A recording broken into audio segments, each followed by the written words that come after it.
बिहार में सरकार जो है वो आईसीयू में चला गया है। नीतीश कुमार जी और स्वस्थ है। हम तो भगवान से कामना करेंगे कि नीतीश जी स्वस्थ हो। उनके परिवार से आग्रह करेंगे कि नीतीश जी को सही से उपचार कराना चाहिए। आप देखिए ना, यही नीतीश जी 2010 में कल्पना कर सकते थे या 2015 में कल्पना कर सकते थे कि किसी दामाद को, किसी ऑफिसर के वाइफ को इस तरीके से प्रमोट किया जा सकता था। नहीं। नमस्कार, मेरा नाम सूरज है। आप 4PM देख रहे हैं। देखिए, चुनावी वर्ष है और इस चुनावी वर्ष में सभी दल अपनी अपनी तैयारियों में जुटी हुई है। वहीं आज पटना के होटल मोरिया में विकासशील इंसान पार्टी में अपने सैकड़ों समर्थकों के साथ खगड़िया के मुखिया संघ के अध्यक्ष विनोद कुमार सिंह आज पार्टी में शामिल हुए हैं। विकासशील इंसान पार्टी के सुप्रीमो मुकेश सहनी ने खुद सदस्यता दिलाई है। वहीं इस मौके पर पत्रकारों से बातचीत करते हुए मुकेश सहनी ने कहा कि सीट शेयरिंग मामले पे भी उन्होंने बड़ी दावे किए हैं। उन्होंने कहा कि इंटरनली जो है वो सीट शेयरिंग की बातें हो रही है। जल्द ही आप लोगों को भी जानकारी दी जाएगी। गठबंधन 243 सीटों पर चुनाव लड़ेगी। क्या कुछ कहा मुकेश सहनी ने, देखिए एक रिपोर्ट। विशेष तौर पे श्री अनिल कुमार सिंह जी कुशवाहा जी को धन्यवाद देता हूँ और इनके साथ सैकड़ों लोग आए हैं, उनको भी धन्यवाद देता हूँ कि आपने वीआईपी पार्टी के ऊपर विश्वास जताकर हमारे हाथों को मजबूत करने के लिए वीआईपी परिवार में आए। इसके लिए सभी को तहे दिल से धन्यवाद देता हूँ। मूलतः खगड़िया जिला से, बेलदौर विधानसभा से है। राजनीति अनुभव बहुत बड़ा है।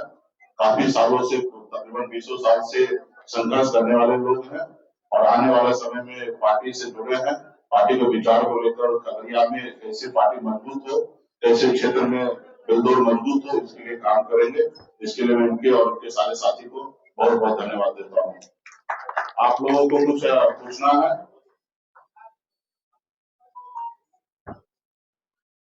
कुछ है?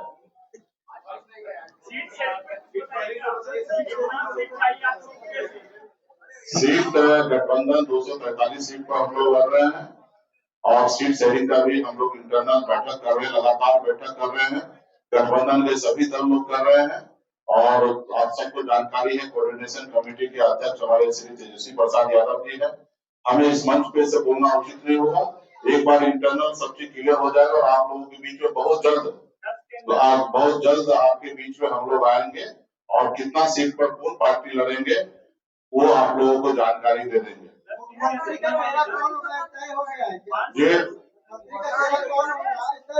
ये सब चीज का जो भी आप सवाल कर रहे हैं, मुख्यमंत्री कौन होंगे, डिप्टी सीएम कौन होंगे, कितना सीट पर कौन पार्टी लड़ेंगे, कहाँ से लड़ेंगे, इस सब चीज का जो जानकारी है हम लोग गठबंधन के प्लेटफॉर्म पे से देंगे। तो जो भी मिलेगा वो सब हम लोगों को सबको पता है और आने वाला समय में आप लोगों को जानकारी देंगे। आप उम्मीद भी जो भी लेके चले गठबंधन के बीच में रखे अपनी बात को, वहां से सब चीज क्लियर होगा। आपको पता है कि बिहार में हमारी ताकत क्या है, हमारे विचार क्या है। बिहार में हम लोग सरकार बनाने के लिए आ रहे हैं। आपको पता है कि वीआईपी पार्टी के साथ क्या ताकत है। तो ये सब चीज है। सीट तो आपको देना नहीं है, सीट गठबंधन से तय होगा और मजबूती से हम लोग काम करेंगे। और किसी को देखिए बिहार में सरकार जो है वो आईसीयू में चला गया है। नीतीश कुमार जी और स्वस्थ है। हम तो भगवान से कामना करेंगे कि नीतीश जी स्वस्थ हो। उनके परिवार से आग्रह करेंगे कि नीतीश जी को सही से उपचार कराना चाहिए। आप देखिए ना, यही नीतीश जी 2010 में कल्पना कर सकते थे या 2015 में कल्पना कर सकते थे कि किसी दामाद को, किसी ऑफिसर के वाइफ को इस तरीके से प्रमोट किया जा सकता था। नहीं कर सकते थे। लेकिन आज नीतीश जी का चल ही नहीं रहा है। उसके अलावा अभी देखिएगा, चुनाव के लिए पूरा तैयारी किया जा रहा है। तो आज जून का महीना चल रहा है, ट्रांसफर पोस्टिंग का महीना है। पैसा लाखों करोड़ों में लूट हो रहा है पटना में। आप जिस मंत्री के बंगला के बाहर जाइएगा और ढूंढिएगा तो पता चलेगा अफसर खड़ा है, उसकी जेब में पैसा है। तो पैसा लेके ट्रांसफर पोस्टिंग किया जा रहा है। आप समझ लीजिए कि किस तरीके से होगा। जिसके पास पैसा है वो आगे बढ़ रहे हैं। तो इसके लिए भी सभी को, सब लोग समझ रहे हैं कि किस तरीके से है। और नीतीश जी जो है जो मान ही नहीं रहे, वो अभी भी कुर्सी पे बैठा रहना चाहते हैं और आगे भी बैठा रहना चाहते हैं। तो मेरा यही है देश में कि भाई देश में कोई भी पद पर कोई आदमी कब तक रहेगा, उसके लिए है कि राज्य का व्यक्ति होना चाहिए, स्वस्थ होना चाहिए। लेकिन नीतीश जी स्वस्थ नहीं रहने के बावजूद भी राज्य जो है उनके हिसाब से नहीं चल रहा। किस तरीके से यहाँ पे हत्या हो रहा है, मर्डर हो रहा है, बच्चे के साथ बलात्कार हो रहा है, किस तरीके से भ्रष्टाचार हो रहा है, ये किसी से छुपा हुआ नहीं है।